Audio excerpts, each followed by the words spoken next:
Welcome, family, to another edition of Stranger Thinking Media, where we bring you the gospel of Yahusha HaMashiach, Jesus the Christ, to address the problems of a modern world. So, stay tuned. We have an awesome show for you today.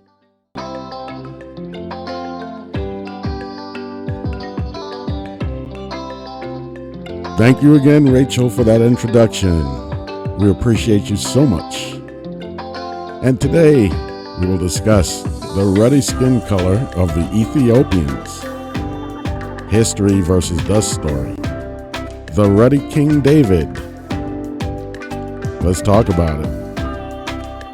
So topics covered: the ruddy king, the ruddy horse, and the ruddy duck.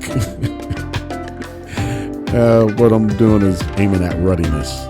1 Samuel 16, verse 12, and he sent and brought him in. Now he was ruddy, and withal of a beautiful countenance and goodly to look to. And the Lord said, arise and anoint him, for this is he. So let's look at ruddy horses. Did I get this out of order? We'll see. But anyway, the whole point of this video is to address, obvious misconceptions and just flat out deception in the depiction of essentially the Israelites. And I'm going to use King David in this case as an example. The scriptures always, or they don't ever talk about the concept of race. That deception is thrown in there by people who have something to gain by racializing the scriptures. What the scriptures talk about are the 70 nations and ethnicity.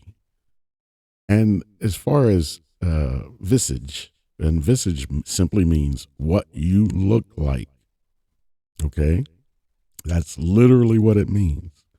And the visages of people. And it talks about, as far as skin tone, skin color, it basically only mentions, I think it's 4 basic categories of skin color. And it says it in a matter-of-fact kind of way, not in a way that it actually matters, but just a descriptive term. And so the Bible mentions blackness, meaning really dark, It mentions ruddy.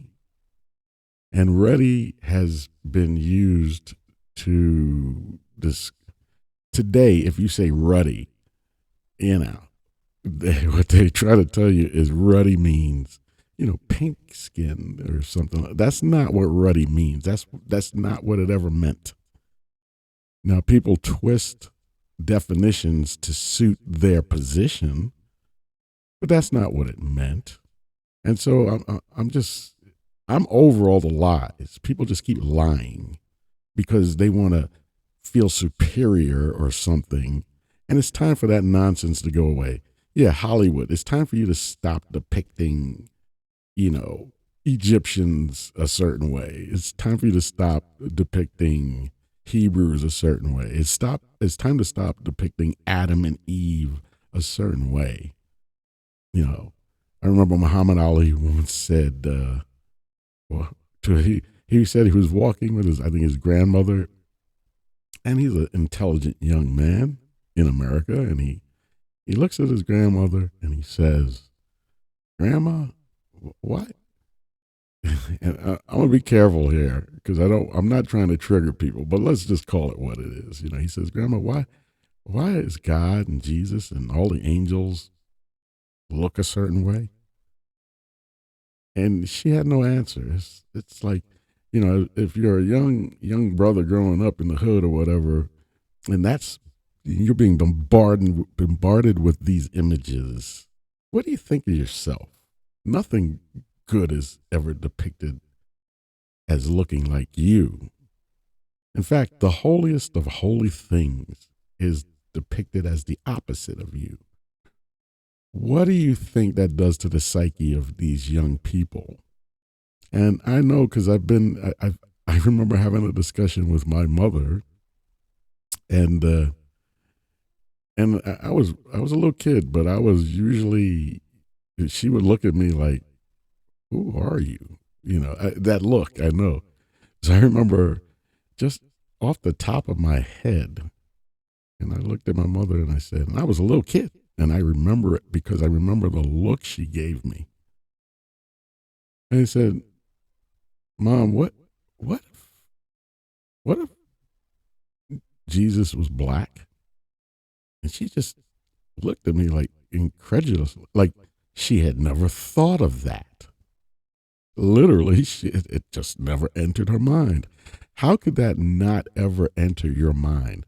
And a little kid has to actually, you know what they say, out of the mouths of babes, oftentimes come gems, right? So I remember asking her, she had no answer, and she looked confounded. And so I related to that story about Muhammad Ali when he asked that question, because invariably, at some point in time, even if it doesn't come out your mouth, you, it enters your mind. You wonder about that. Has anything good ever come out of your people?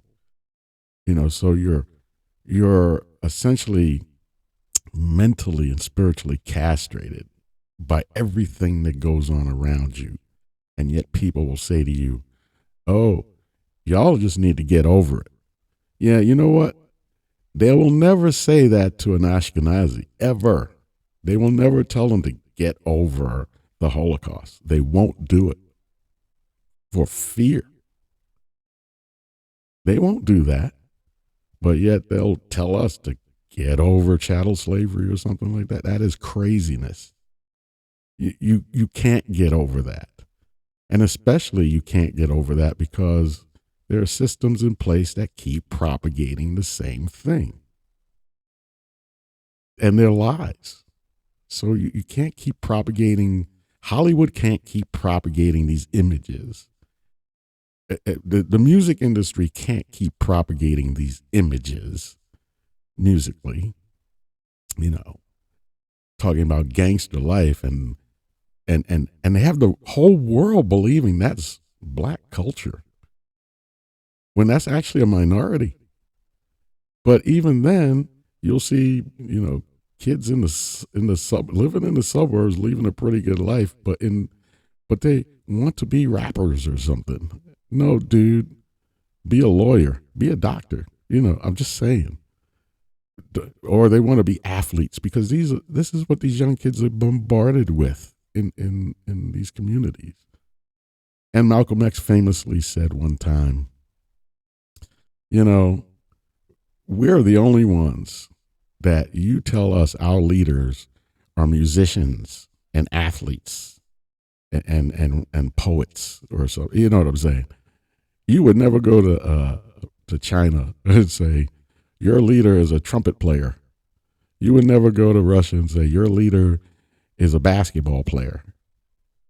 But everything we're bombarded with is like your leader is this basketball player or this football player. That's nuts. And that keeps happening. And so there's a system that keeps you thinking a certain way, and that's on purpose. So what I'm trying to do here is let's break these curses. Stop the madness. If you still have in your mind that you have no creed, you have no descendancy outside of chattel slavery or something, they've been lying to you. Your creed, your culture is awesome. Stop falling into the trap. I remember seeing this little meme. It was a cartoon of a mouse with his head caught in a mouse trap. There's a big chunk of cheese. He sticks his head in there, and the trap closes on his neck. And so it exposes.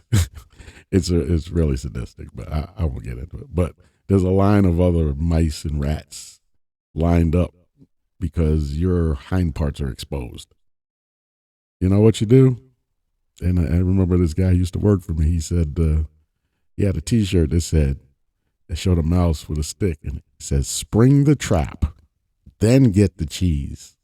Yeah, that's what I'm trying to do here. Let's spring this trap and then get the cheese. So the first thing you have to do, it's not about money. You know, everybody thinks, oh, if you get reparations, that'll solve. No, no. I saw this actor one time on TV. He was becoming very rich. I won't say his name because that might throw a negative connotation in there. But this actor had started to become so popular and rich. He was on his talk show, and the talk show host kept just talking to him about well, now that you made it, you're raking in the money. You're raking in the money. And he kept not wanting to talk about that. He wanted to talk about the new movies he was making. But he would cut his what he was saying short just to answer the question. And he looked at the guy and said, you know, at the end of the day, having all this money, really, you know, you drive a car. The only difference now, instead of driving a Camry, now you're driving a Mercedes. Instead of having a 3-bedroom house with 2 baths, now you have a 10-bedroom house with 5 baths. And at the end of the day, more money just makes you more of what you already are. So if you start out an a-hole, when you make a lot of money, you just become a bigger a-hole, you know. So it's not money that's going to save a people. In fact, money will destroy you faster than anything. What's going to save a people is getting back to the laws, statutes, and commandments of their creed, of their you know, like I say, the Bible doesn't talk about race. Race is a new concept. It's a recent invention, a social construct. It talks about descendancy and ethnicity, right? It talks about, and spirituality. You know what? It's a whole nother ball game. You have to get right in order to use the resources around you. So, like, remember, money is just a tool. And if you don't know how to use a hammer, you see a nail there, and someone gives you a hammer, or someone hands a kid a nail gun, yeah, and you don't know how to use it, and you're a little kid, yeah, that nail gun, that super helper tool, all of a sudden you don't know how to use it, you point it at your forehead, and then you press the trigger. That's what money will do. Money's but a tool. You better know how to use it. So anyways, I got off on a tangent, but I wanted to just make mention of these things because I fear for people.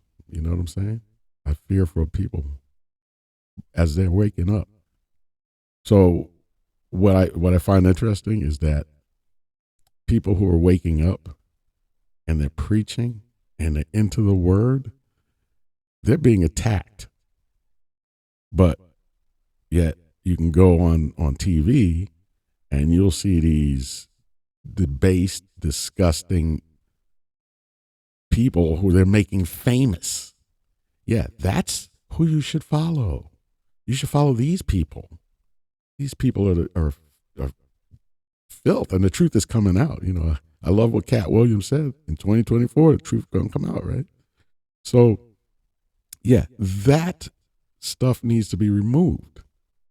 Show examples of people with integrity, with who I mean, they're organized. They have goals and dreams, and they abide in love and respect. And I'm just saying, they're not showing that. They're showing everything else. And the self-hate thing is real. We got to break that. That's got to stop. You know what I'm saying? And I can get all into the history of, you know, like the Maccabees and John Hyrcanus and his brother Aristobulus II, you know, Hyrcanus II and Aristobulus II, two brothers that If they were able to just come together, the Romans never would have come in there and taken over. But that's another story for another day. You have to stop the self-hate. And so let's look at what the scriptures actually say, not what man has told us, not what Hollywood has told us, right? So anyway, getting back to the topic of the ruddy king, 1 Samuel chapter 16, verse 13, then Samuel took the horn of oil and anointed him in the midst of his brethren, and the spirit of Yahweh came upon David.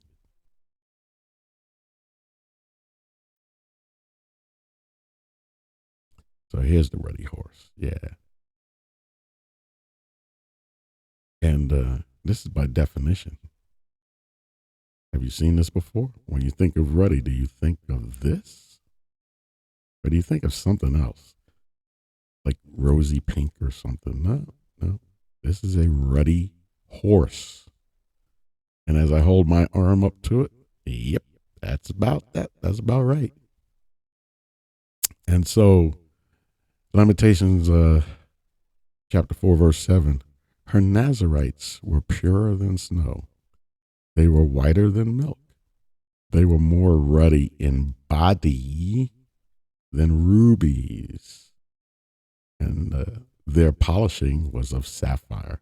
Now, towards the end of this video, I'll show you what rubies look like when they come out of the ground, right? And you'll see what I'm talking about. Their bodies were as rubies compared, and ruddy and rubies kind of go together. You'll see. Now, when they say her Nazarites were purer than snow, you realize that's not a visage descriptor. They were whiter than milk. That's not a visage descriptor. That's saying they were righteous. But then later it says they were more ruddy in body. Now they're talking visage. Then rubies, visage, their coloring. Their polishing was of sapphire. Now this is when they were doing right. But later on it tells you what happens to their visage. And we'll talk about that in a second. But understand, you look up ruddy horse in the dictionary, they'll give you a picture like this. Are you getting the picture now? Let's move on. The ruddy horse. That's what we just saw. Then we go to 1 Samuel chapter 17 and verse 40. And he took his staff in his hand and chose him 5 smooth stones out of the brook. And I believe that was the brook Kidron, the Kidron brook. And I believe Kidron means gloomy, like depressed. But that's for another video. And he took out the 5 smooth stones. So I asked the question and asked people, why would he take 5 smooth stones? Maybe some of you know the answer to this. But remember King David, he was going up against Goliath. And so most people would say, oh, he just in case he missed, he wanted to make sure he had 5. But why exactly 5? Well, the answer is simple. How many brothers did Goliath have? He had 4 brothers, a total of 5. And his plan was to go out there. He already looked past Goliath. He said, I'm going to take you out. I'm going to take your brother out, your other brother, and your other brother. And all I need is 5 stones because I'm not going to miss. That's the faith. That's the faith. It's not that he needed 5 stones just in case for the one. He said, you got 4 other brothers. I'm taking you all out. And he put them in his shepherd's bag. Yes, the good shepherd, which he had, even in a script. And his sling was in his hand, and he drew near to the Philistine. Wow. That's that ruddy youth. That ruddy youth. And let's move on. Oh, the ruddy duck. Lamentations chapter 4 and verse 8. Now, this is where they're going to talk about remember previously they talked about how ruddy they were, like rubies and sapphires. That was before they were captured by the Babylonians and marched across the desert in starvation back to Babylon. And as I expressed in previous videos, there's a medical condition that when melanated people start to starve, or they get very sick, or they're about to die, or they're dying, their skin tone changes. They get two shades darker. And so the scriptures are making mention of this. Now they go from looking ruddy and like sapphire and rubies in color and body. Now the visage, which literally visage means what you look like. It's not some metaphor. Visage, when they use the term visage, what they're saying is this is what you look like. And remember, previous to that, they were talking about they looked ruddy in body, kind of a healthy glow. And now that they're defeated, and Jeremiah is lamenting, it says in verse 8, their visage is blacker than coal. So this brown people, this ruddy people, now look blacker than coal. Yeah, they've been marched through the desert in the sun, and they're sick and starving. And some of them died on the way. You know that story. They are not known in the streets. You wouldn't even recognize them now. Their skin cleaveth to their bones. They're starving now. It is withered. It has become like a stick. You can see their bones through their skin. You know, let's get this thought right. Jerusalem is destroyed. The people are killed and essentially, they don't call it slavery, but it's essentially what happened. The whole, especially the royal family, they're enslaved. Now they're going to be servants. But the king of Babylon he's smart enough to know, you know, these people know stuff. So I'm going to take the smartest and the brightest of them, and I'm going to bring them into my court and retrain them. Because if you can retrain the leadership, then all the others that came along that still kind of look up to their royal king's line will still kind of, the king's family is doing this now in Babylon, so we'll go ahead and do it too. I guess we've utterly been defeated, so let's just get on with it. So that's kind of the way that goes. And so like people like Daniel, you know, Shadrach, Meshach, and Abednego, you know, these were all of the princely lines of Judah. So anyways, let's continue. Well, this is a ruddy duck. I just thought it was funny, so I said, I'm going to throw it in there. The ruddy duck. See? The ruddy duck. Anyways, 1 Samuel chapter 17. Now, ruddiness apparently comes with a reputation. You know, it's not a feared, it's more looked at as beautiful than strong, as you'll see here. 1 Samuel chapter 17, verse 41, and the Philistine came on and drew near unto David, and the man that bare the shield went before him. And when the Philistine looked about and saw David, he disdained him. He was mad. He was like, what?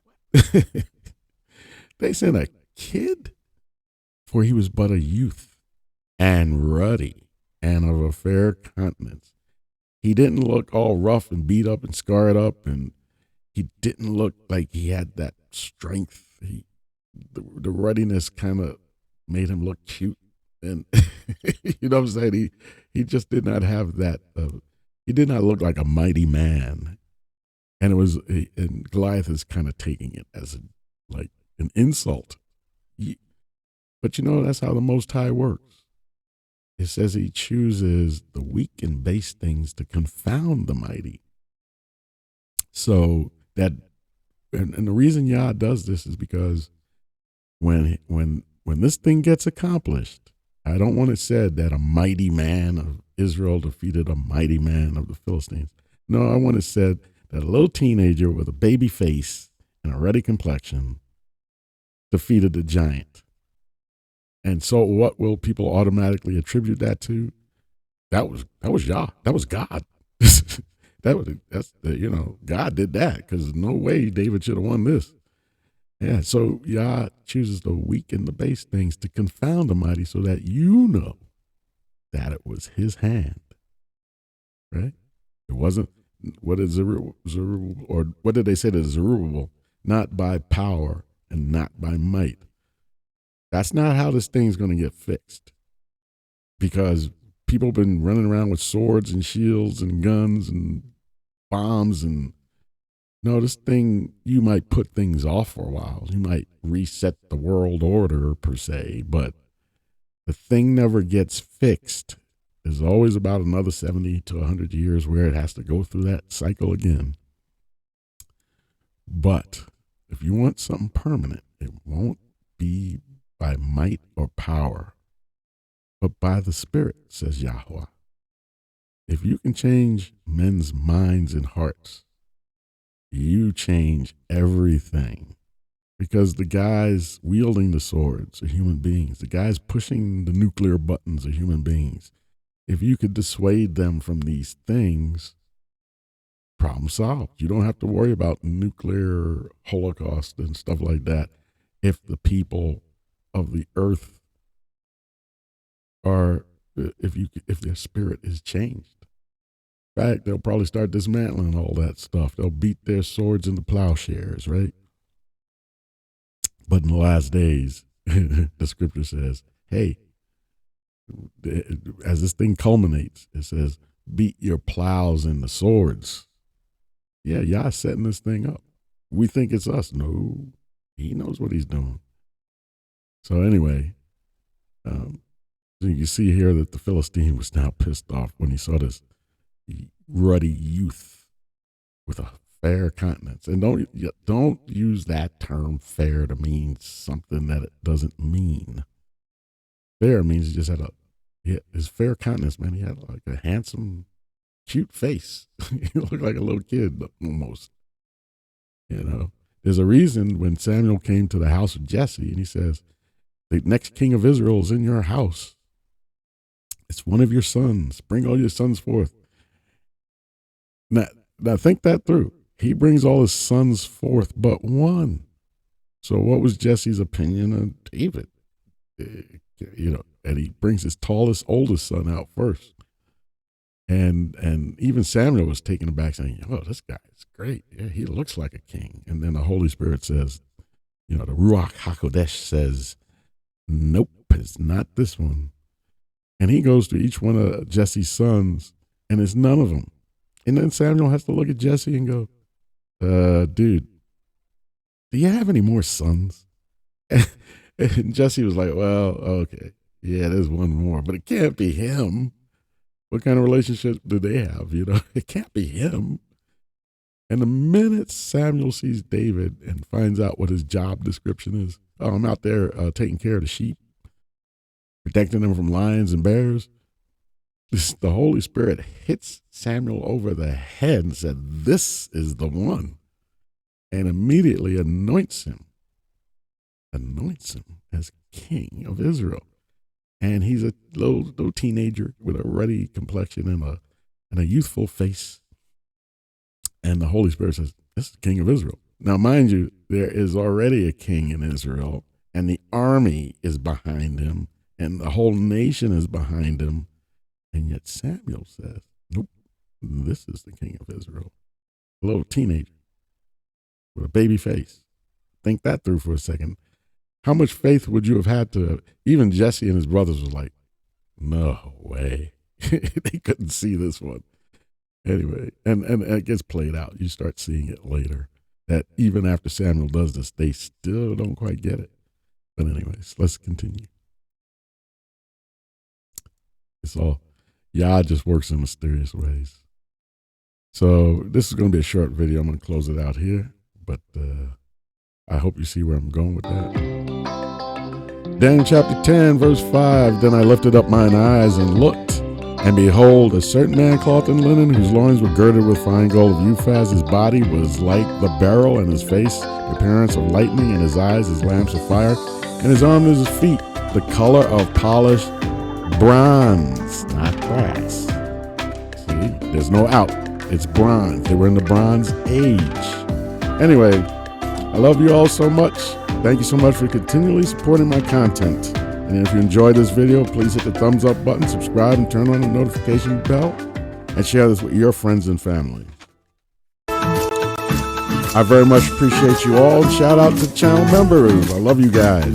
And may everybody have a beautiful and blessed day in the body of Messiah, Yahusha HaMashiach. And I'll see you in the next video. Shalom.